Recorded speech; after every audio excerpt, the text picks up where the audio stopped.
Hello, welcome to Uncle Geoff's Easy-Peasy English, and today we're looking at a little and a few. A little means a small amount.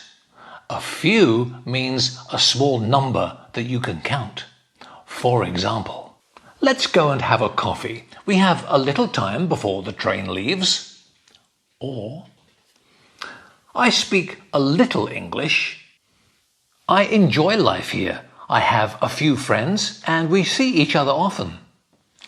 Or, I last saw Claire a few days ago. So there we are. English grammar, a little and a few. Easy peasy. Thank you for watching. We'll see you next time on Uncle Geoff's Easy-Peasy English. There's a little coffee left in my cup. I think I'll have a few biscuits with it. See you next time. Bye-bye.